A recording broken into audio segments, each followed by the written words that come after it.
Hi hello welcome to post 360. నేను మీ మురళీ రాపల్లి. రాజ్యాంగం, ప్రజాస్వామ్యం బా పదాలు భలే పెద్దగా భలే ఉంటాయి భయ్య. కానీ దాన్ని కాపాడాల్సింది ఎవరు? ఎలక్షన్ కమిషన్స్, ప్రభుత్వ సంస్థలు, రాజకీయ నాయకులు. బా ఇది కూడా అన్నిటికన్నా పెద్ద జోక్ కదా. మన ఇండియాలో రాజ్యాంగబద్ధంగా జరుగుతుంది ఏదన్నా ఉందంటే అందరు చెప్పేది ఎలక్షన్స్. నిజంగానే రాజ్యాంగబద్ధంగా ప్రజాస్వామ్యబద్ధంగా ఎలక్షన్స్ జరుగుతున్నాయా? ఒకసారి ఆలోచించండి. నాకైతే అనిపించట్లేదు. గత సార్వత్రిక ఎన్నికలు 2024లో జరిగినటువంటి దాడులు, దారుణాలు, ఏవిఎం మెయింటెనెన్స్లు, మేనేజ్మెంట్లు ఇవన్నీ చూసినప్పుడు అనిపించింది, ఏంద్రా నాయన ఇది ఎంత ఘోరంగా ఉంది. అసలు ఎలక్షన్ కమిషన్ కి ఎంత భయం అంటే, మనం యూట్యూబ్ లో ఏదన్నా ఈవీఎంస్ గురించి కానీ ఎలక్షన్ కమిషన్ గురించి ఏదన్నా ఒక వీడియో అప్లోడ్ చేయగానే అది ఆటోమేటిక్ గా డిటెక్ట్ అయ్యి ఇది ఎలక్షన్ సంబంధించి, ఈవీఎం సంబంధించి, ఎలక్షన్ కమిషన్ సంబంధించి ఈ వీడియో ఉందని తెలుసుకొని వెంటనే మనకు ఒక ఎలక్ట్రానిక్ ఓటింగ్ ఇన్ ఇండియా అనేసి ఒక పెద్ద మెసేజ్ వస్తుంది. ఏమని? The strong technical safeguards in the electronic voting machines and elaborate administration safeguards, producers and security put in the place by EC ensure that the elections are transparent and free and fair. Free and fair అంట. నిజం చెప్పాలంటే చాలా దారుణమైన పరిస్థితుల్లో elections జరుగుతుంది. ఎందుకు అంటున్నా అంటే ఇది నేనన్నది కాదు. రాహుల్ గాంధీ ఎట్టకెలకు ఆయన నోరు తెరిచి జరుగుతున్న అన్యాయాన్ని ఒక మీడియాకి చెప్పడం జరిగింది. శాస్త్రీయంగా రిగ్గింగ్ చేస్తున్నారు, ఈసీకి సిగ్గులేని బ్రతుకు అని డైరెక్ట్ గా చెప్పడం జరిగింది. శాస్త్రీయ రిగ్గింగ్ అంటే ఏంటంటే, అంత శాస్త్రీయంగా ప్రణాళికాబద్ధంగా ఇప్పుడు ఇక్కడ ఇలా జరగాలి, ఇప్పుడు ఇక్కడ ఇలా జరగాలి, ఇప్పుడు ఇలా జరిగితే ఇలా ఇలా ఇలా అని 5 స్టేజెస్ లో రిగ్గింగ్ జరుగుతుందంటూ ఆయన చెప్పడం జరిగింది. ముఖ్యంగా గతంలో టీడీపీ గవర్నమెంట్ గెలుస్తుందా గెలవదా అని డైలమాలో ఉండగా అత్యంత భారీ మెజారిటీతో గెలవడం వెనక అసలు రహస్యం కూడా ఈ ఈవీఎంసే అని చాలా మంది చెప్తూ ఉంటారు. జగన్మోహన్ రెడ్డి గారు కూడా ఏమైందో నాకు తెలియదు, సాక్ష్యాధారాలు నా దగ్గర లేవు అంటూ ఆయన మాట్లాడటం జరిగింది. తర్వాత చాలా మంది కేత్ రెడ్డి లాంటి వాళ్ళు కొంతమంది ఎలక్షన్ కమిషన్ కి కౌంటర్లు వేయటం జరిగింది, వీడియోలు చేయడం జరిగింది. కొంతమంది అయితే ఈవీఎం ప్యాడ్స్ అదేవిధంగా ఈవీఎం మిషన్స్ లో ఉన్న ఓట్స్ ని సమంగా లెక్కెట్టాలి అంటూ ఎలక్షన్ కమిషన్ కి సిఫారసు చేసి కొన్ని లక్షలు కట్టి దాన్ని చేయడం జరిగింది. ఎలక్షన్ కమిషన్ కొత్త పాట అనుకుంది, మేము ఆ రెండింటిని లెక్కెట్టం, కావాలంటే మీ ఏరియాలో మళ్ళీ రీకౌంటింగ్ పెడతామని. అంటే ఎంత దారుణంగా మోసం చేసిందో ప్రజలను ఒకసారి అర్థం చేసుకోండి. ఈవీ ప్యాడ్లో ఉన్నది, ఈవీఎం మిషన్స్ లో ఉన్న ఓట్లు లెక్కేసి సమతూస్తే సరిపోయే దానికి అలా చేయం, మేము కావాలంటే మళ్ళీ పెడతాం అంటే ఇది దొంగతనం కదా. ఇది నిజంగా మోసం చేయటం కాదా? ఉన్నవి లెక్క పెట్టండి రా అంటే లేదు మేము మళ్ళీ పెడుతున్నాం అంటే ఉన్న దాంట్లో ఏదో అన్యాయం జరిగిందనే కదా. ఈ మాత్రం ప్రజలు గమనించలేరని ఎలక్షన్ కమిషన్ ఎలా అనుకుంటుంది? అంటే రాజకీయ నాయకులు ఆ మాత్రం తెలియదని ఎలక్షన్ కమిషన్ ఎలా అనుకుంటుంది? అంతేకాదు ఎలక్షన్ కమిషన్ ఇంకో విషయంలో కూడా చాలా దారుణంగా బిహేవ్ చేసింది. ఏ విషయంలో? ఇప్పుడు ఓటింగ్ వేయడానికి, మనం ఓట్స్ వేయడానికి వెళ్తాం. ఒక్కొక్క మనిషి ఓటు వేయాలంటే 2 నిమిషాలు మినిమం టైం పడుతుంది. అంటే గంటకి 30 ఓట్లు పడతాయి. గంటకి 30 ఓట్లు పడ్డాయంటే రోజు మొత్తంలో 10 గంటలు ఓట్లు వేసినా కూడా 300. నిజంగా గంటకి 60 ఓట్లు వేసినా కూడా 600 ఓట్లు పడతాయి. కానీ ఎలక్షన్ కమిషన్ లెక్కల్లో అది 1200కు పెంచారు. ఎలా? How is it possible? 1200 ఓట్లు ఎలా పడతాయని హైకోర్టులు కూడా అడగడం జరిగింది. మిషన్ లో 600 కన్నా ఎక్కువ వేయలేని టైంలో 1200 ఓట్లు వేసే రేంజ్ ఎలా చేశారు మీరు అని కూడా అడగటం జరిగింది. ఈ క్రమంలో ఇన్ని తప్పులు తడికగా మారినటువంటి ఈసీ పైన రాహుల్ గాంధీ కొన్ని వ్యాఖ్యలు చేయడం చాలా ప్రాధాన్యత సంతరించుకున్నాయి. ట్రెడిషనల్ పద్ధతిలో రిగ్గింగ్ చేస్తున్నారు. ఫస్ట్ ఏం చేస్తున్నారంటే, సింపుల్ గా చెప్తాను, అందరూ చాలా పెద్దగా చెప్తూ ఉన్నారు కానీ 5 అంశాల పద్ధతి. ఫస్ట్, ఎలక్షన్ కమిషన్ కనుక నిజంగా చిత్తశుద్ధి ఉంటే చేయవలసింది ఏంటి? సెంట్రల్ గవర్నమెంట్ ఏం చేస్తుంది?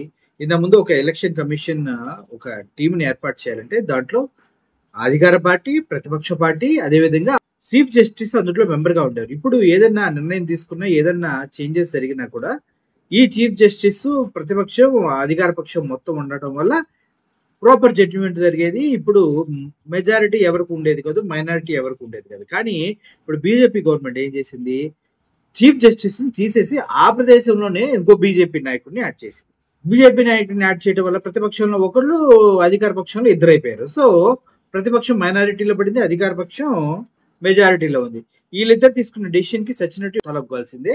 సో చీఫ్ జస్టిస్ లేకపోవడం వల్ల ఇది మొట్టమొదటిగా మోడీ గవర్నమెంట్ చేసినటువంటి దారుణమైనటువంటి రిగ్గింగ్ లో మొదటి స్టెప్.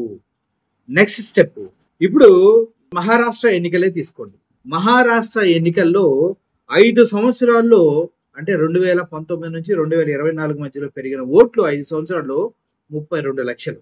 అదే ఆ తర్వాత ఎలక్షన్ కి ఒక 6 నెలల తర్వాత మళ్ళీ రీ ఎలక్షన్ జరిగినప్పుడు పెరిగిన ఓట్లు ఎంత 50 లక్షలు. అంటే 5 సంవత్సరాల్లో 30 లక్షల ఓట్లు పెరిగితే 5 నెలల్లో 65 లక్షల ఓట్లు ఎలా పెరిగాయి అంటే కొత్త ఓట్లు, వాళ్ళకి సంబంధించిన వాళ్ళ ఓట్లు యాడ్ చేశారు బయట నుంచి తీసుకొచ్చి. ఇది రెండో రకమైనటువంటి రిగ్గింగ్. 3, ఇప్పుడు ఎలక్షన్ టైంలో ఓట్లు వేస్తారు. అయితే మహారాష్ట్ర మొత్తంలో దగ్గర 1,00,000కు పైగా పోలింగ్ సెంటర్స్, ఈవీఎంస్ ఉన్నాయి. అయితే వీళ్ళు ఏం చేస్తున్నారు, సెలెక్టివ్ గా గతంలో ఎక్కడైతే బీజేపీకి మెజారిటీ రాలేదో అటువంటి 12,500 బూతుల్ని సెలెక్ట్ చేసి ఆఫ్టర్ 5, అంటే 5 తర్వాత, ఇప్పుడు 5 వరకు ఎంత ఓటింగ్ అయింది అనేది ఇంపార్టెంట్, 5 తర్వాత ఓటింగ్ ఎంత అయినది కూడా ఇంపార్టెంటే.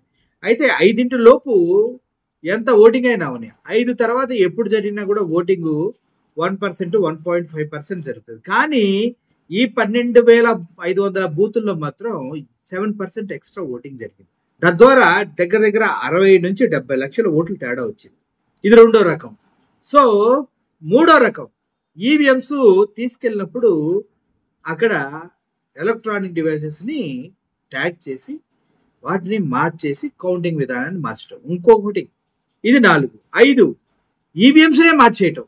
6, ఎందుకంటే 20 లక్షల ఈవీఎంస్ ని తయారు చేయించారు, మిషన్స్ ని. కానీ ఇప్పుడు గవర్నమెంట్ దగ్గర 11 లక్షల ఈవీఎంసే, మిగిలిన 8 లక్షలు ఎక్కడ ఉన్నాయో అనేది గవర్నమెంట్ కి తెలియదంట, ఎవరికి తెలియదంట. అంటే ఎక్కడ ఉన్నాయి మరి ఇంకో 11 లక్షలు? అంటే ఎక్స్ట్రా 11 లక్షల ఈవీఎంస్ వీళ్ళు ఇష్టం వచ్చినట్టు తీసుకొచ్చి ఇష్టం వచ్చినట్టు ట్యాంపర్ చేసి మార్చుకుంటున్నారు. ఇలా ట్రెడిషనల్ పద్ధతిలో ఈవీఎంస్ ని మేనేజ్ చేస్తూ, ఎలక్షన్ సిస్టమ్ ని మేనేజ్ చేస్తూ, అక్కడ ఓటర్ లిస్టును పెంచుకుంటూ, ఈవినింగ్ 5 తర్వాత ఎక్స్ట్రా ఓట్లు వేసుకుంటూ, ఇలా అనేక విధాల ట్రెడిషనల్ గా అక్కడ ఓట్స్ ని పెంచుకుంటున్నారు. ఎందుకంటే ప్రతి కాన్స్టిట్యున్సీలో, ఆంధ్రప్రదేశ్ లో తీసుకున్నట్లయితే ప్రతి కాన్స్టిట్యున్సీలో దగ్గర 26 నుంచి 35,000 ఓట్లు తేడా వచ్చింది, పడిన ఓట్లకి వాళ్ళు లెక్కించిన ఓట్లకి. అంటే దాన్ని బట్టి మీకు ఏమర్థమవుతుంది, 30,000 ఓట్లు అనేవి గేమ్ చేంజర్. జగన్మోహన్ రెడ్డి గారు ఓడిపోయింది ఎంత పర్సెంట్తో? 1% ఓట్లతో ఓడిపోయారు. 1% ఓట్లు అంటే ఎంత? 5 కోట్ల జనాభా ఉన్న దగ్గర 50 లక్షల ఓట్లు. 50 లక్షల ఓట్ల తేడాతోనే జగన్మోహన్ రెడ్డి గారు ఓడిపోయారు. అంటే ఈ 50 లక్షల ఓట్లు ఎక్స్ట్రా వీళ్ళకి వచ్చేసినాయి. ఎందుకంటే 41% ఓట్లు పడిన జగన్మోహన్ రెడ్డి ఓడిపోవటం ఏంటి, మొత్తంగా పోలింగ్ జరిగింది 100%. ఇంకా అది ఇతరులు అది ఇది కాకుండా మొత్తం కేవలం 45% ఓట్లు పడినటువంటి కూటమి ప్రభుత్వం గెలవటం ఏంటి? ఆలోచించినట్లయితే ఇక్కడ మీకు క్లారిటీ అర్థమవుతుంది, ఇంత మోసం జరిగింది. అంతేకాదు వైఎస్ఆర్సీపీ పార్టీకి చెందిన వారు కూడా దీనిపైన ఇప్పుడు ఫైట్ చేస్తూ ఉన్నారు. ఎందుకంటే గతంలో జరిగినటువంటి అన్యాయాల్ని వెలుగెత్తి చూపించకపోతే రాబోయే రోజుల్లో మరీ దారుణమైన పరిస్థితులు మనం ఎదుర్కోవాల్సి వస్తూ ఉంటుంది. సో ప్రస్తుతం ఉన్న పరిస్థితులు మనం క్లియర్గా అర్థం చేసుకున్నట్లయితే ఈవీఎంస్ ఎలక్షన్ కమిషన్ సిగ్గుతో తలదించుకోవాల్సిన పరిస్థితి అయితే ఏర్పడింది. ఎందుకంటే ఇప్పుడు రాహుల్ గాంధీకి వార్నింగ్ ఇస్తున్నారు, మీరు తప్పుగా మాట్లాడుతున్నారు అది ఇది అని. కానీ నిజంగా చిత్తశుద్ధి, ప్రజాస్వామ్యం ఇవన్నీ మెయింటైన్ చేసినట్లయితే మీరు ఎక్కడైతే ఓటు వేస్తారో ఆ ఓట్లు జరిగిన ప్రదేశంలో ఎవరెవరు ఓట్లు వేస్తున్నారని వీడియోస్ బయట పెట్టరంట. అది పెద్ద క్రైమ్. మరి తప్పు జరిగినప్పుడు బయట పెట్టడానికి ప్రాబ్లం ఏంటి? ఒకటి. నెంబర్ 2, మనం వివిపి ప్యాడ్స్ ని అదేవిధంగా ఈవీఎం మిషన్స్ లో ఉన్న ఓట్లు పర్సంటేజ్ ని కౌంట్ చేయరంట, ఆ రెండు టాలీ చేయరంట. ఇది ఇంకో మోసం. ఇలా మోసాల మీద మోసాలు చేసుకుంటూ వెళ్తుంది ఎలక్షన్ కమిషన్. సరే, ఈవీఎం మిషన్స్ లో కూడా ట్యాంపరింగ్ జరుగుతుందంటూ వార్తలు వస్తున్న క్రమంలో వీళ్ళు మాత్రం ఈ వీడియో పెట్టగానే కింద ఈవీఎం మిషన్స్ ఆర్ సేఫ్టీ అంటే సేఫ్ సోది మొత్తం చట్ట వార్తలంతా రాస్తూ ఉంటారు. ఇప్పుడు రాహుల్ గాంధీని మీరు కరెక్ట్ కాదు అది ఇదని వార్నింగ్ ఇస్తుంది. కానీ సిగ్గులేంది ఎవరికి అంటే ఎలక్షన్ కమిషన్ కి. బుద్ధి లేనిది ఎవరికంటే ఎలక్షన్ కమిషన్. ప్రజాస్వామ్యాన్ని రాజ్యాంగబద్ధంగా ఎలక్షన్ ని జరపకుండా కామెడీ చేస్తుంది ఎవరు? Election commission. అవునా కదా?